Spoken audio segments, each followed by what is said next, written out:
In the last few years, however, Hugh Douglas, the stories are too often centered on players being unhappy with their contracts and their situations. Brian Westbrook, Leo Shepard, Donovan McNabb. Part of this seems to stem from the Eagles' cap management strategy, which is you lock up good players early, which makes economic sense, but sometimes those players are unhappy down the road. Bottom line, Hugh, is this now a franchise with an increasing number of unhappy players, and how does that affect the future? Well, yes, I do think that's the case, but I would like to say this. When you're a young man and they dangle that big carrot in front of your face, you have to be a man. If you sign that contract, you have to be a man, you have to honor that contract. But at the same time, you know, a lot of these young players, they're very, very disgruntled about being on this football team. You hear things in the locker room about guys not wanting to be anymore. They're mad about the money that they're making. But at the end of the day, if that's the contract that you sign, you have to be a man, you have to honor that contract. Is this a place where free agents want to play? Is this a place? Not anymore. Not anymore. The contract extension practice Joe Banner has been applauded for so many years of locking up these young players at an early rate. Here's why I've always thought that was a bad idea.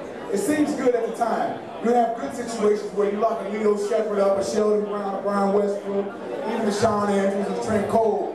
You lock these guys up early for the amount of money they're jumping at their second and third years, and they're signing 5-year extensions that's on top of their rookie contracts. A lot of these players don't realize that the salary cap is expanding, there's going to be more money available. I would strongly dispute Hugh's assertion that this is not a good place to play, not an attractive place to play. The only players who don't want to play here are those who listen to bad advice from their agents, Hugh, and sell out for the dollars and go to Jacksonville. The year that I was in a contract dispute with the Philadelphia Eagles, I did not get a phone call until after I signed with the Jacksonville Jaguars. Thank you very much. I have one thing to say to Dave, and it's to back up Hugh. You can't call Hugh a guy that's selling out for the money when Joe Banner is a bottom line guy.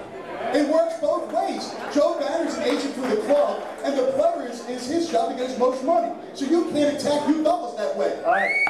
Let's understand that Drew Rosenhaus was Hugh Douglas' agent. I think we don't have to say anymore. So you know about the ethics involved there. The reality is, Ike, you were a special teams player for a reason. All right? That's not what you made. About locking players up.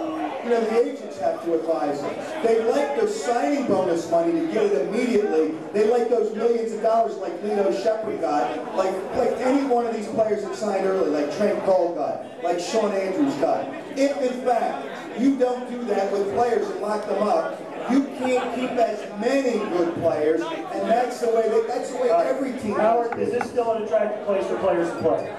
If you're paying the money, absolutely. Maria Hughes? Joe Banner's cap genius. He is now behind the competition in his own division and 0 championships to show for it. Well, even if you want to make the argument that they're very good at managing their salary cap, when was the last time anybody got a Lombardi trophy for managing their salary cap? All right, Ike, you got the final word on this one. Yes, first of all, I'm not offended by that because I played 9 years in this National Football League. So I'm not worried about being a special teams player. But that being said, you do get the pension at your age, don't you? That being said, here's another example why that's a bad reason. It cost us a starting strong safety, a Pro Bowler, because he wouldn't take the bull crap contract extension that the Eagles were trying to offer him. Mike Lewis left. We signed Reggie Brown, give him a $10 million signing bonus in his second year. How's that working out? We can't get rid of the guy. We signed Tom Pinson. We signed Tom Roboy. We lose Robin Roper because we won't give him the money he deserves to be a player. So while that works in the